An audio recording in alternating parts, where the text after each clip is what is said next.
ಜೈ ಶ್ರೀರಾಮ್. ಬೆಂಗಳೂರಿಂದ ಅಯೋಧ್ಯೆಗೆ ಟ್ರೈನಲ್ಲೂ ಹೋಗ್ಬೋದಾಗಿತ್ತು, ಫ್ಲೈಟಲ್ಲೂ ಹೋಗ್ಬೋದಾಗಿತ್ತು. ಟ್ರೈನಲ್ಲಿ 40ರಿಂದ 42 ಗಂಟೆ ಕಾಲ ಆಗುತ್ತೆ ಅಂತ ಅಂದ್ಬಿಟ್ಟು, ಫ್ಲೈಟ್ ಅಂದರೆ 3 ಗಂಟೆ ಕಾಲದಲ್ಲಿ ಹೋಗುತ್ತೆ ಅಂತ ನಾವು ಫ್ಲೈಟ್ ಬುಕ್ ಮಾಡ್ಕೊಂಡಿದ್ವಿ.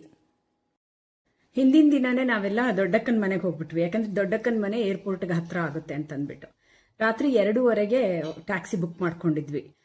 ಯಾಕೆ ಅಂತಂದ್ರೆ ಒಂದು 3 ಅವರ್ಸ್ ಮುಂಚೆನೆ ಹೋಗಬೇಕು, ಆ ಕೊನೆಗಳಿಗೆ ಗಡಿಬಿಡಿ ಟೆನ್ಷನು ಇದೆಲ್ಲ ಬೇಡ ಅಂತ ಅಂದ್ಬಿಟ್ಟು ನಾವು 2:30ಗೆ ಟ್ಯಾಕ್ಸಿ ಬುಕ್ ಮಾಡಿಕೊಂಡು 3 ಗಂಟೆಗೆಲ್ಲ ಏರ್ಪೋರ್ಟ್ ರೀಚ್ ಆಗೋದ್ವಿ. ಸೆಕ್ಯೂರಿಟಿ ಚೆಕ್ ಇನ್ ಎಲ್ಲ ತುಂಬ ಬೇಗ ಆಯಿತು, ಈಸಿಯಾಗಿ ಆಗೋಯ್ತು. ಸೊ ಒಳಗಡೆ ಹೋದ್ವಿ. ಒಳಗಡೆ ಹೋದವರು ಅಲ್ಲಿ ರಾಮೇಶ್ವರಂ ಕೆಫೆ ಇತ್ತು, ಆರಾಮಾಗಿ ಅಲ್ಲಿ ಕಾಫಿ ಕುಡಿದ್ಬಿಟ್ಟು ಎಲ್ಲರೂ ಸೆಲ್ಫಿಗಳು ಫೋಟೋಸು ಇದೆಲ್ಲ ತಗೊಂಡು ನಮ್ಮ ಫ್ಲೈಟ್ 6:15 ಸೊ 6:15 ಫ್ಲೈಟ್ಗಾಗಿ ಕಾಯ್ತಾ ಕೂತಿದ್ವಿ ನಾವು. 6:15 ಕರೆಕ್ಟಾಗಿ ಫ್ಲೈಟ್ ಬಂತು. ಆ್ಯಕ್ಚುಲಿ ಫ್ಲೈಟು 3 ಅವರ್ಸ್ ಅಂದರೆ 9:15 ಆಗುತ್ತೆ ಅಲ್ವಾ. 9:15 ರೀಚ್ ಆಗಬೇಕಾಗಿತ್ತು. ಆದರೆ ಅವತ್ತು ಅರ್ಧ ಗಂಟೆ ಮುಂಚೆನೇ ಫ್ಲೈಟು ಅಯೋಧ್ಯೆಗೆ ಹೋಗ್ಬಿಡ್ತು.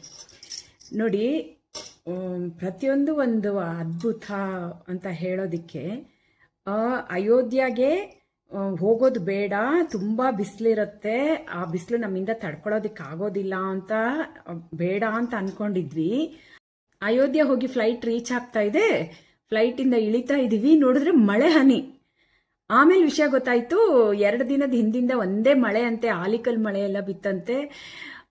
ನಾವು ಹೋಗಿ ನೋಡಿ 42 ಡಿಗ್ರಿ ಇರುತ್ತೆ, ನಮ್ಮಿಂದ ಹೋಗೋದಿಕ್ಕಾಗೋದಿಲ್ಲ, ಆ ಬಿಸಿಲು ತಡ್ಕೊಳ್ಳೋದಿಕ್ ಆಗೋದಿಲ್ಲ ಅಂತ ನಾವೆಲ್ಲ ಅನ್ಕೊಂಡ್ರೆ, ಅಲ್ಲಿ ನಾವು ಹೋಗೋದಿಕ್ ಸರಿಯಾಗಿ ಮಳೆ ಬಿದ್ದು ವಾತಾವರಣ ಎಷ್ಟು ತಣ್ಣಗಾಗೋಗಿತ್ತು ಅಂತಂದ್ರೆ ನಮಗೆ ಅನ್ನಿಸ್ಲೇ ಇಲ್ಲ. ಅಲ್ಲಿ ಬಿಸಿಲಿದೆ ಅಂತಾನೆ ನಮಗೆ ಅನ್ನಿಸ್ಲಿಲ್ಲ. ನಿಜವಾಗ್ಲೂ ಇದೆಲ್ಲ ಒಂದು ದೇವ್ರ ಮಹಿಮೆ ಅಂತ ಅನ್ಸಲ್ವಾ ಹೇಳಿ.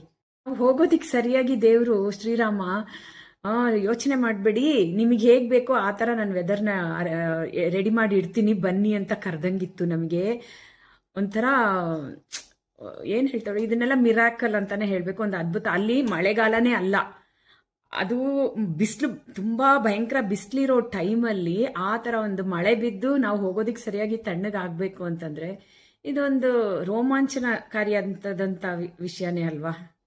ನಾರ್ಮಲಿ ಯಾರು ಮೇ ತಿಂಗಳಲ್ಲಿ ಹೋಗೋದೇ ಇಲ್ವಂತೆ, ಭಯಂಕರ ಬಿಸಿಲಿರುತ್ತೆ ಅಂತ ಅಂದ್ಬಿಟ್ಟು.